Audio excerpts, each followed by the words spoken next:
اعوذ باللہ من الشیطان الرجیم، بسم اللہ الرحمن الرحیم۔ جیسا کہ پاکستان کے اندر ابھی ریسنٹلی بھی بڑا تیز زلزلہ آیا، 7 پوائنٹ سمتھنگ اسکیل کے قریب زلزلہ آیا، اور چونکہ میری فیلڈ ریئل اسٹیٹ ہے، میں ریئل اسٹیٹ ڈیولپر بھی ہوں، ہائی رائز پروجیکٹس بھی بنا رہا ہوں، ولاز کے پروجیکٹس وغیرہ، لینڈسکیپنگ بھی ہم کر رہے ہیں۔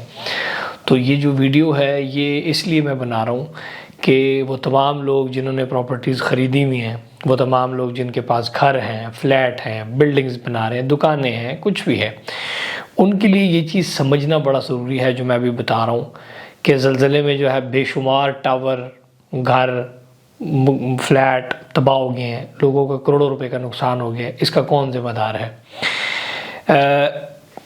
اس کو تھوڑا سا تفصیلاً سمجھنا اس لیے ضروری ہے کیونکہ یہ ہماری حس تب ایکٹیو ہوتی ہے جب ہمارا نقصان ہو جاتا ہے۔ تو ہمیں نقصان سے پہلے بہت ساری چیزیں سمجھنی چاہیے۔ آپ میں سے ہر بندہ، یہ ویڈیو اس لیے دیکھے کہ آپ میں سے ہر بندہ کسی چھت کے نیچے رہ رہا ہے، آپ میں سے ہر بندہ کسی گھر کے اندر رہ رہا ہے۔ سو اس لیے آپ نے ویڈیو بڑی غور سے دیکھنی ہے کہ اگر آپ رہ رہے ہیں تو باقی تو زندگی اور موت اور فائدہ اور نقصان اللہ کے ہاتھ میں ہے، لیکن اس سے زیادہ کچھ چیزیں آپ کے ہاتھ میں بھی ہوتی ہیں نا۔ آپ کنویں میں چھلانگ مارے میں کہیں گے جی میں بچ جاؤں، تو ایسا نہیں ہوتا۔ اللہ جو ہے وہ ناانصافی کسی کے ساتھ نہیں کرتا۔ تو اس کے اوپر ایک بڑی ڈیٹیلڈ کنسٹرکشن اور کچھ چیزیں پوائنٹ ڈسکس کر رہا ہوں جو کہ آپ کی زندگی کے اندر آپ کے بہت کام آئے گا۔ اس کے لیے آپ 10 15 20 منٹ نکال لیں، پھر اللہ اکبر کہہ کے چیخیں مار کے گھر سے باہر دوڑنے والی جو یہ عادت ہے یہ آپ کی تھوڑی سی کم ہو جائے گی۔ آپ کو کم زلزلے کے اندر اپنی بلڈنگ کے اوپر تھوڑا سا اعتماد ہوگا جب آپ میری یہ ویڈیو سنیں گے۔ ویسے تو جو زلزلے آ رہے ہیں سائنس کے اوپر بعد میں جاؤں گا، یہ تو اللہ کی ناراضگی ہے ہمارے ساتھ، ہم سے، مسلمان سے خاص طور پر، کہ جس طریقے سے ہم نے اللہ کی نافرمانی شروع کی ہوئی ہے۔ یہاں پہ ظلم کا بازار گرم ہے۔ اس پاکستان کے اندر دنیا کا سب سے بڑا ظلم ادھر ہی ہو رہا ہے۔ ہم بے ایمانی کرتے ہیں، ہم ریڑھی والے سے لے کر سربراہ تک، وزیر اعظم تک چوریاں کرتے ہیں، زیادتیاں کرتے ہیں، اور اپنے ساتھ، اس ملک کے ساتھ، اپنے ساتھ، اب باپ بیٹے کے ساتھ زیادتی کرتا ہے، بیٹا باپ کے ساتھ، نافرمانیاں بہت ہو چکی ہیں، لوگ حقوق نہیں ادا کرتے، بڑوں کی عزت نہیں ہے، چھوٹوں پہ شفقت نہیں ہے، بہت ساری چیزیں ہیں جس کی وجہ سے اللہ پاک نے ہمارے اوپر، ہمیں اس عذاب میں مسلط کیا ہے۔ اللہ پاک سے دعا ہے ہمیں اس عذاب سے بچائے۔ کمنگ ٹو دا ٹاپک، زلزلہ بیسیکلی ہوتا کیا ہے، تھوڑا سا اس کو سمجھ لیں کہ جب زمین کے اندر کور، انڈر کور جو پلیٹس جب موو کرتی ہیں تو اس کا امپیکٹ ارتھ کے اوپر پڑتا ہے، تو اس امپیکٹ کو ارتھ کو کہتے ہیں، اور زمین جب ہلتی ہے تو آپ کو ہوتا ہے۔ اچھا، بیسیکلی کیا ہوتا ہے کہ بہت ساری بلڈنگز، کچھ دیکھیں ایک جگہ میں 10 بلڈنگیں ہیں، ایک بلڈنگ گر جاتی ہے اور 9 بلڈنگیں رہ جاتی ہیں۔ لاسٹ ٹائم 2008 میں زلزلہ آیا تو اسلام آباد میں ایک بلڈنگ گری، بہت ساری بلڈنگیں بچ گئیں۔ اس میں اللہ کا بھی ایک وہ ہے، امر ہے کہ کس کو گرانا ہے، کس بلڈنگ کو نہیں گرانا ہے۔ لیکن آپ دیکھیں نا، جاپان میں ہر وقت زلزلہ آتا ہے، کوئی بلڈنگ نہیں گرتی۔ تو اس کی وجہ کیا ہے کہ ان کی کنسٹرکشن یا ان کے جو بائی لاز ہیں اس میں زلزلے کا بڑی احتیاط کی جاتی ہے۔ پاکستان کے اندر بھی جو قانون ہے گھر بنانے کا، جو بلڈنگ کنٹرول اتھارٹی یا بلڈنگ کنٹرولز ڈپارٹمنٹ جو لاگو کرتے ہیں، وہ جو اسٹرکچر ڈیزائن ہوتا ہے اس میں پراپر یہ تعین ہوتا ہے کہ آپ نے زمین کے اوپر کنسٹرکشن کس لحاظ سے کرنی تاکہ ارتھ کو ایک وہ ہو۔ لیکن ہم کیا کرتے ہیں، ڈنڈی مارتے ہیں۔ ہم ٹھیکیدار کو تو گنہگار کہتے ہیں، لیکن ہم سب سے بڑے خود گنہگار ہیں، یا ہم سب سے بڑے خود ذمہ دار، اس لیے کہ ہم پیسہ بھی نہیں لگانا چاہتے۔ سب سے پہلے اگر کسی کا گھر نقصان، گھر کے اوپر جاتا ہوں پھر فلیٹوں کے اوپر جاتا ہوں، کسی کے گھر میں کریک آیا ہے تو میں آپ کو یقیناً گارنٹی کے ساتھ یہ کہتا ہوں کہ اس بندے نے اپنے گھر کا سوائل ٹیسٹ نہیں کرایا ہوگا۔ گھر بننے سے پہلے کیا کیا چیزیں ہیں جو نہیں کریں، جو آپ کو کرنی چاہیے، کہ سوائل ٹیسٹ نہیں کراتے ہم اپنے پلاٹ کا۔ سوائل ٹیسٹ کے اندر ہمیں یہ پتہ لگتا ہے کہ یہ زمین کتنی نرم ہے، نیچے پانی کی لہر تو نہیں ہے، کچی تو نہیں ہے، اس کی بیرنگ کیپیسٹی کتنی ہے، لوڈ کیپیسٹی کتنی ہے، اس زمین کے اوپر دو منزل بلڈنگ بن سکتی ہے، یہ 100 منزل بلڈنگ بن سکتی ہے۔ ٹرک کے اندر جب مال لوڈ کرتے ہیں تو اس کا بھی ایک وزن لیا جاتا ہے کہ یہ کتنا لوڈ برداشت، زمین لوڈ برداشت کر سکتی ہے۔ یہ اس کے اوپر ہم ظلم کیا کرتے ہیں کہ ہم جتنی بیرنگ کیپیسٹی ہوتی ہے اس سے زیادہ لوڈ لے آتے ہیں، جس کی وجہ سے جب تھوڑا سا ہلتا ہے تو ٹھک ٹھک ہو جاتا ہے اور بندہ برباد ہو جاتا ہے اور آپ کی کنسٹرکشن برباد ہو جاتی ہے۔ So basically soil test report ہمیں بتاتی ہے کہ اب جس طرح میں بطور real estate developer high rise ہم پروجیکٹس کر رہے ہیں، لیکن ہمیں ایک سکون، یقین، ایمان اللہ کے اوپر ہوتا ہے، لیکن پھر اسباب کے ساتھ جو ہے وہ دنیا جڑی ہوئی ہے۔ تو ہمیں یہ پتا ہوتا ہے، فار ایگزامپل عمر ہلز مالن اپارٹمنٹ پروجیکٹ بنا رہا ہوں تو 2 دفعہ سوائل ٹیسٹ کرایا کہ کمپلیٹ رپورٹ ہمارے پاس آ جائے۔ عمر ہائٹس پروجیکٹ ہے ہمارا، ریور ہائٹ، ایسے کوئی بھی پروجیکٹ کر رہے ہیں تو ایک سوائل ٹیسٹ کراتے ہیں۔ سوائل ٹیسٹ کے بعد اب سن لیں کیا ہوتا ہے کہ سوائل ٹیسٹ جب آپ کراتے ہیں تو اس کے بعد پھر ہم اسٹرکچر ڈیزائن کے پاس جاتے ہیں. اسٹرکچرل ڈیزائن جو ہے وہ ہمیں پراپر اسٹرکچر ڈیزائن کر کے دیتا ہے کہ آپ نے اس کیپیسٹی کے ساتھ کنسٹرکشن کرنی ہے, آیا آپ نے پائلز دینی ہے یا پائلز نہیں دینی, یا رافٹ دینا, اور کتنے فٹ کا یا کتنے فٹ وائڈ چوڑائی کا رافٹ ہونا چاہیے. پہلی بات تو یہ ہے کہ ہم سوائل ٹیسٹ کراتے نہیں ہیں. اگر ہم سوائل ٹیسٹ کرا بھی لیں تو پھر ہم اسٹرکچر ڈیزائن کو کہتے ہیں یار پائلنگ کو چھوڑو, ایسے ڈیزائن بنا دو کہ خرچہ بچ جائے. تو پھر خرچہ تبھی بچتا ہے جب مٹیریل کو کم کیا جائے. تو مٹیریل کو جب کم کریں گے تو پھر آپ کمپرومائز کر رہے ہیں رسک کے اوپر. اب یہ بڑی سادہ الفاظ میں سمجھنے والی بات ہے. اسکرین کے اوپر ایک تصویر بھی شو ہو رہی ہے کہ جب آپ کو بتایا جائے گا کہ آپ نے پائلز ڈالنی ہے, جب زمین کچی ہوگی, نرم ہوگی, اسٹرکچر ڈیزائن اگر ایماندار ہے, پراپر اسٹرکچر ڈیزائن کریں, تو اس میں اگر وہ بتا رہا ہے کہ آپ نے 10 پائلیں ڈالنی ہیں, فار ایگزامپل ایک کنال کے پلاٹ میں, تو آپ نے 10 پائلز ڈالنی ہے. پائل زمین کے اندر جو بور ہوتا ہے, اس بور کے اندر سریا ڈالا جاتا ہے, کنکریٹ سے پور کیا جاتا ہے, ہارڈ راک تک وہ سریا پہنچایا جاتا ہے, چاہے 20 فٹ نیچے 10 فٹ.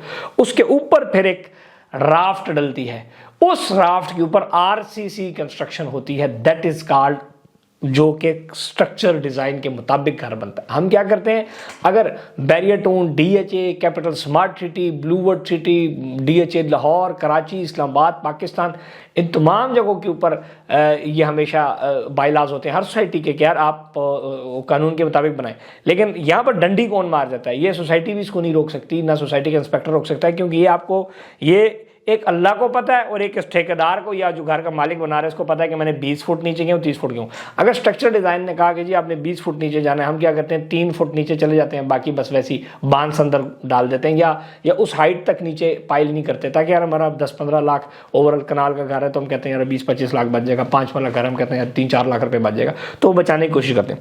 سو جب آپ رافٹ بنتی ہے, جب آپ رافٹ اس پائل کے اوپر کھڑی ہوتی ہے اور اس کے اوپر RCC وال, RCC کے اسٹرکچر, اور پھر اس کو آپ چنائی کر کے جناب اینٹوں سے وہ کر لیتے ہیں, تو پھر خدا نخواستہ جب زلزلہ آتا ہے, یہ سمجھنا بہت زیادہ ضروری. آپ سمجھیں اس چیز کو, ٹیکنیکل باتوں کو سمجھیں کہ جب پھر زلزلہ آتا ہے تو آپ کا گھر ہلتا ہے لیکن گرتا یا ٹوٹتا یا کریش نہیں ہوتا یا ایک طرف گر نہیں جاتا, بلکہ واپس اپنی پوزیشن کے اوپر آ جاتا ہے. آپ نے دیکھا ہوگا جو گھر ہلتا ہے نا لیکن واپس اپنی پوزیشن پہ آ جاتا ہے, اس کا مطلب یہ ہے کہ گھر کے اندر کنسٹرکشن ٹھیک ہے. یا اگر زیادہ زلزلہ آئے گا تب بھی وہ, ایک تو خدا نخواستہ جب قیامت والا زلزلہ ہے اس کا تو کوئی وہ نہیں, لیکن جب ایک کنسٹرکشن کے معیار کے مطابق ہوا ہے تو گھر ہلے گا, شیک کرے گا, لیکن اپنی پوزیشن کے اوپر آ جائے گا. اب اسکرین کے اوپر ایک تصویر شو ہو رہی ہے, اس میں آپ دیکھیں ایک پروجیکٹ ہے جس کا رافٹ بنی ہوئی ہے اچھی اور نیچے پائل ہوئی ہوئی ہے. تو ایک بلڈنگ ہے جس کی رافٹ نہیں ہے تو وہ گری ہوئی ہے, ٹوٹ گئی ہے, اور ایک جس کی رافٹ اور پائلز ہوئی ہوئی ہے تو وہ واپس ایسے ہل کے واپس اپنی پوزیشن پہ آ رہی ہے. بیسیکلی یہاں پہ کنسیپٹ سمجھنا بڑا ضروری ہے کہ بلڈنگ سٹرکچر جو ہے وہ سٹرکچر ڈیزائنر آپ کو ڈیزائن کر کے دیتا ہے, اس کے مطابق 100% اس کے مطابق اگر کنسٹرکشن ہو جائے تو پھر انشاءاللہ آپ کے, چاہے وہ 100 منزل بلڈنگ ہے یا 10 منزل بلڈنگ ہے, آپ کا بلڈنگ کہیں نہیں جاتی. اور دوسری بات یہ زمین کی بیئرنگ کیپیسٹی سوائل ٹیسٹ میں یہ بھی پتہ لگتا ہے کہ اس پہ 10 منزل کھڑے ہوتے ہیں, 20 منزل.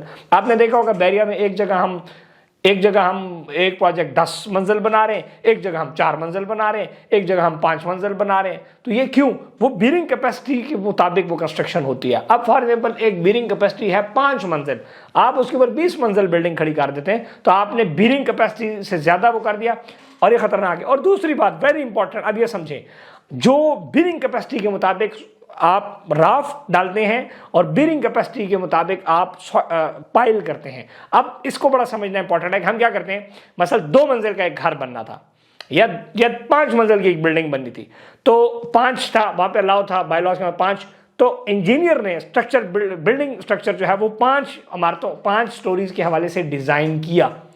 اب جو اس نے پائلز ڈیزائن کی اور رافٹ ڈیزائن کیا وہ اس کی کیپیسٹی کتنی تھی, 5 فلور. بعد میں ہم کیا ہوتا ہے چوری جب سال 2 سال گزرے, 3 سال گزرے, 4 سال گزرے, بلڈنگ بن گئی, چپ کر کے مالک اس پہ 2-3 منزل اور کھڑی کر دیتا ہے. اب کیا ہوا, اب آپ کی رافٹ اور آپ کا جو پائل ہے اس کی بیئرنگ کیپیسٹی اس حساب سے وہ بنائی گئی تھی کہ جی اس پہ یہ 5 فلور کا وہ وزن برداشت کرے گی. مالک نے اس کے اوپر 5 اور کھڑے کر دیے, سو دیٹ از رسکی. ہم کیونکہ وہ اس نے ناجائز منافع کمانا ہوتا ہے اور پہلے سے اس کا پلان نہیں ہوتا, بعد میں اس کو لالچ آتی ہے, وہ کہتا ہے چھوڑو عوام کھٹ جائے تھے کوئی مسئلہ نہیں. اچھا, دوسری یہ چیز بڑا سمجھوری ہے کہ فاؤنڈیشن جو ہے وہ ڈکٹائل. اب دیکھیں کیوں سریے کا استعمال کیا جاتا ہے؟ 2-3 چیزیں میں بڑا سادہ الفاظ میں اردو میں سمجھا رہا ہوں، آپ ذرا سمجھ لیں. لائک میں اسٹیل یہ اینک لے لیتا ہوں، چلیں اینک لے لیتا ہوں. بیسیکلی ڈکٹائل ایک ٹرم ہے انجینئر کی کہ جو اینٹ ہے، اینٹ لوگ دیکھتے ہیں نا، لوگ اینٹوں سے وہ شروع کر دیتے ہیں لیکن پائل یا رافٹ نہیں ڈالتے. اب رافٹ کیوں ضروری ہے؟ کیونکہ جو رافٹ ہے RCC ہے اور جو آپ کی پائلنگ ہے اس میں سریا ہوتا ہے اور کنکریٹ ہوتا ہے، سریا اور کنکریٹ. اس کو ڈکٹائل کہا جاتا ہے اس وجہ سے کہ اب دیکھیں یہ میری گھڑی کا وہ ہے ڈنڈا. اب ڈکٹائل کا مطلب ہے کہ یہ ہلا واپس اپنی جگہ آ گیا، ہلا واپس اپنی جگہ آ گیا. سیم رافٹ جو ہے، رافٹ ہلی واپس اپنی جگہ پہ آ گئی. پائل RCC کا اسٹرکچر ہے، ہلا واپس اپنی جگہ پہ آ گیا. اس میں سریا زیادہ ہوتا ہے. سریا جو ہے وہ ڈکٹائل مٹیریل ہے. یہ آپ کو یہ بینڈ ہو جاتا ہے، ایسے بینڈ ہو جاتا ہے نا. اچھا سریا آپ نے دیکھا ہوگا ہائی کوالٹی، اور پھر کہتے ہیں نا کہ ہائی کوالٹی مٹیریل. دیکھیں وہ کیا ہے، اب جو 2 نمبر سریا ہوتا ہے وہ جب ایسے کرو تو ٹوٹ جاتا ہے. 1 نمبر سریا کا 60 گریڈ کا سریا، اچھا سریا، نیا جو اچھے را مٹیریل کا بنا ہوا سریا ہے، وہ کیا ہوتا ہے کہ وہ بینڈ ہوتا ہے. اس کو ڈکٹائل مٹیریل کہتے ہیں. وہ جب بینڈ ہونے کی جو اس کی کیپیسٹی ہے، یہی آپ کو زلزلے سے بچاتی ہے. کہ جب زلزلہ آتا ہے بلڈنگ ایسے ہوتی ہے لیکن وہ اپنی واپس جگہ پہ آتی ہے. بہت ساری جگہوں میں پھر ٹھیکیدار یا ہم مٹیریل کی کمی کرتے ہیں جس کی وجہ سے ہم اپنے اوپر ایک رسک جو ہے ہم ڈال لیتے ہیں. یہ اب یہ وہ چیز ہے. خاص طور پر یہ ہمیشہ یاد رکھیں کہ جو رافٹ ہے آپ کی بنیاد، جس کو فاؤنڈیشن کہتے ہیں، اگر پائل ریکمنڈڈ ہے سوائل ٹیسٹ کے مطابق تو کریں گے. اگر نہیں لکھا ہوا سوائل ٹیسٹ ٹھیک آ گیا تو پائل پھر نہیں کریں گے آپ، پھر ضرورت ہی نہیں ہے. پھر زمین پکی ہے تو پھر آپ رافٹ کے اوپر وہ بنائیں گے تو انشاءاللہ وہ بھی زلزلے میں کہیں نہیں جائے گی. لیکن یہ جو رافٹ ہے، یا اگر پائل بتا دی گئی کہ پائل ہوگی تو یا پائلز ہوگی یا اوپر RCC، اس کے اندر کوالٹی کمپرومائز نہ کریں. کیونکہ یہ پوری بلڈنگ کو یہ کھڑی ہوتی ہے. جو اینٹیں شینٹیں ہیں نا، وہ تو آپ جو مرضی ڈال دیں، اینٹس کا اتنا بڑا کوئی رولا نہیں ہوتا کیونکہ اینٹ سے کوئی فرق نہیں پڑتا. اس کے اوپر اینٹ سے کنسٹرکشن کے اوپر کوئی فرق نہیں پڑتا، اینٹ سے زلزلے کے اوپر کوئی فرق نہیں پڑتا. اصل فرق پڑتا ہے جو RCC کھڑی ہوئی ہے بلڈنگ، جو ڈھانچہ کھڑا ہوا ہے، دیٹ از. جیسے کہ آپ اسکرین کے اندر ریور ویو ہائٹ کا ڈھانچہ دیکھ رہے ہوں گے میرے پروجیکٹ کا. آئیے ڈھانچہ ہے، اب زلزلہ آیا خدا نا، ڈھانچہ ہلا واپس اپنی جگہ پہ آ گیا. یہ وہ چیز ہے، ٹھیک. اگر according to the design structure گھر بنایا جائے گا تو اس میں زلزلہ نہیں آئے گا. ذمہ دار کون ہے؟ سب سے پہلے تو ہم خود ذمہ دار ہیں کہ ہم اپنا گھر بناتے ہیں اور زیادتی کرتے ہیں اور نہ سمجھتے ہیں.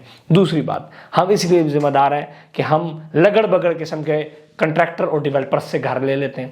ہم اس لیے ذمہ دار ہیں کہ ہم لگڑ بگڑ قسم کے ایک ڈیولپر ہے جس کا ایکسپیرینس ہی نہیں ہے، بلڈنگ بس کھڑی کر رہا ہے، آپ اس میں دکان لے لیتے ہیں، فلیٹ لے لیتے ہیں، تو آپ کی غلطی ہے. جب آپ ایک پراپر کنسلٹنٹ سے لیں گے، اچھے ڈیولپر سے لیں گے، اس کو آپ کہیں سر جی مجھے ذرا اپنا ڈیزائن دکھائیں. آپ اسے کہیں جی مجھے اپنی اسٹرکچر ڈیزائن دکھائیں. آپ کہیں جی مجھے اپنی سوائل ٹیسٹ دکھا سکتے ہیں کیا؟ آپ کو دکھا.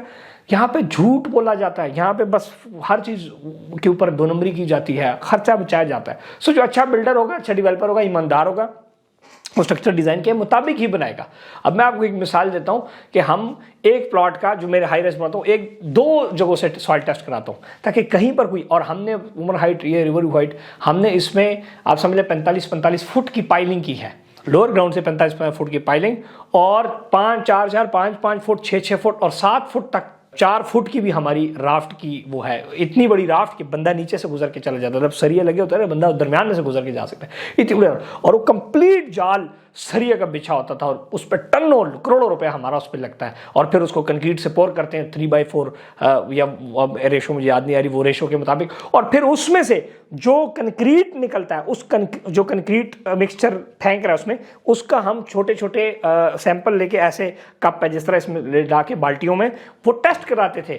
اس کا PSI ہمارا ہائیسٹ PSI جو ہے وہ 4000 PSI کے اوپر ہماری وہ ہے. وہ آپ آئیں آپ دیکھیں. جب آپ اچھے ڈیولپر سے چیز لیں گے تو پھر اچھا، پھر دوسری ایک بندہ ہے نا، وہ آپ کو چیز 5 لاکھ روپے سستی دے رہا ہے، لیکن وہ کیا کر رہا ہے کہ وہ کنسٹرکشن پہ کمپرومائز کر رہا ہے. تو آپ بہت ساری چیزوں کے اوپر کمپرومائز جب کرتے ہیں تو آپ زندگی اپنی خراب کرتے ہیں اور اپنی وہ ہے. یہ ساری وہ چیزیں ہیں جس کے اوپر انشاءاللہ اگر آپ عمل کریں گے تو آپ کو فائدہ ہوگا. سوائل ٹیسٹ کروائیں، اپنا خود بنا رہے ہیں، پائلنگ اگر ریکمنڈڈ ہے تو کریں، رافٹ اچھا بنائیں، کوالٹی کے اوپر کمپرومائز نہ کریں. پھر اور اگر کسی پروجیکٹ میں انویسٹ کریں تو ان کا ایکسپیرینس دیکھیں، ان کا کام دیکھیں. اللہ کے فضل سے یہ تھوڑے جو زلزلے آپ ہمارے پروجیکٹس میں آ کے دیکھیں، سنگل ہیئر کریک بھی نہیں ہے. اس کی کیا وجہ ہے؟ اس کی وجہ ہی یہی ہے کہ ہمارے جو بلڈنگس ہیں، ہم ایون میں بحریہ کے اندر ہم نے 5 مرلے کے گھر بنائے ہیں. اللہ گواہ 25 سے 30 فٹ کی پائلنگ میں نے کی. پراپرٹی نما یوٹیوب پہ ویڈیوز موجود ہیں, آپ دیکھیں. 25-30 فٹ 5 مرلے گھر کی ہم نے پائلز کی ہیں اس ٹائم, جب مثال 3 سال پہلے 2 سال پہلے ہم نے گھر بنائے. 15 لاکھ 16 لاکھ روپے ہمارے صرف پائل پہ خرچہ تھا. جہاں پر لوگ 45 لاکھ روپے میں گھر بنا رہے تھے, ہم نے 70 لاکھ روپے میں اس ٹائم 5 مرلے کی کنسٹرکشن کی. سو یہ جب آپ اس قسم کی کنسٹرکشن کریں گے تو پھر ریٹ بھی تھوڑا سا ہوگا اچھا. اب اکثر لوگ کہتے ہیں خان صاحب وہ نا ایک تو ہمارا ریٹ ہے ہی کمپیٹیبل, ہمیشہ ہم جو ریٹ دیتے ہیں وہ مارکیٹ میں اس قسم کا لوگ ریٹ نہیں دے پاتے. لیکن کہیں بہن ہی کوئی جناب وہ شرارتن کہتا ہے یار وہ فلانا جو 1000 روپیہ پر اسکوائر فٹ چیز سستی دے رہا ہے, تو وہ 1000 روپیہ اگر آپ کوئی چیز سستی دے رہا ہے تو وہ آپ سمجھ لیں کہ آپ کا ایک اسٹیک اس پہ لگا رہا ہے. پھر ہر کنسٹرکشن کی جو میرے جتنے فیزز ہیں, اسٹیپس ہیں, اس کے اوپر میں خود ویڈیوز بناتا ہوں, آپ آ کے دیکھ سکتے ہیں, چیزیں دیکھ سکتے ہیں, ایک ایک چیز ہم وہ کرتے ہیں. تو جب آپ اس قسم کے ڈیولپرز کے ساتھ انویسٹ کریں گے تو انشاءاللہ کوئی مسئلہ نہیں ہوگا. باقی پاکستان کے اندر اگر آپ پلاٹ خریدنا چاہتے ہیں, پراپرٹی خریدنا چاہتے ہیں, آپ ہماری سروسز لے سکتے ہیں. ہمارے ہائی رائز میں ہم اس ٹائم جتنے ہائی رائز بنا رہے ہیں اس میں کمرشل شاپس ہیں, ہمارے پاس فلیٹس ہیں ایزی انسٹالمنٹ کے اوپر, آپ اس میں ہمارے ساتھ انویسٹ کر سکتے ہیں. اگر آپ خود ایکسپیرینس نہیں ہے, اپنا پروجیکٹ نہیں بنا سکتے, تو آپ ضرور اچھے ڈیولپرز کے ساتھ انویسٹ کریں, آپ کو فائدہ ہوگا. کمرشل پراپرٹیز میں فائدہ ہے. اب دیکھیں برج خلیفہ اتنا بڑا 160 منزل عمارت ہے, وہ تو نہیں گر رہی, تھوڑا بہت زلزلہ آ جائے وہ اس کو تو کوئی ٹینشن نہیں. کیوں؟ اس کی وجہ کیا ہے کہ وہ شیک ہوتی ہے, لیکن وہ نہیں کیونکہ کمپلیٹلی بائی لاس کے مطابق بنائی جاتی ہے. اللہ پاک سے دعا ہے ہمیں حادثات اور آفات سے جتنے ہیں, چاہے زمینی آفات ہیں یا آسمانی آفات ہیں, اس سے بچائے. اللہ پاک ہمیں ہدایت دے کہ ہم اللہ کو راضی کرنے والے بن جائیں, اور اللہ سے دعا ہے کہ اللہ تو ہم سے راضی ہو جا اور ہمارے گناہوں کی سزا ہمیں نہ دے. اور یہ ایک ایسے اور وہ کوئی زیادہ ظلم کر رہا ہے کہ اس کے گناہ کا بھی ہمیں جو ہے نا وہ سزا ہمیں نہ ملے. زلزلہ 2008 میں آیا, بڑی تباہی مچی, اور اب بھی زلزلہ جو ہے لوگ کافی ڈرے. تو میں نے کہا اس پہ میں ویڈیو بناؤں اور آپ کو فائدے کی بات بتاؤں اور آپ کو سمجھاؤں. اور بہت سارے لوگ کہہ رہے ہیں کہ پتہ نہیں خان صاحب سانو ڈرا رہے ہیں, میں ڈرا تو نہیں رہا, لیکن یہ کہ تمہیں پتہ ہونا چاہیے کہ بھائی یہ سلسلہ ہے. اللہ پاک آپ سب کو کامیاب کرے, ہم سب کو کامیاب کرے. اور چینل سبسکرائب کرنا نہ بھولیے گا, گھنٹی کا بٹن دبائیں اسی طرح تاکہ میری ویڈیوز آپ کو ملتی رہیں. لو یو ہو گیا جی, ٹیک کیئر, اللہ حافظ. چینل سبسکرائب کریں. فیس بک اور ٹک ٹاک پہ بھی مجھے دیکھنا نہ بھولیے گا, وہاں پہ بھی اچھی ویڈیوز بناتا ہوں. اللہ حافظ.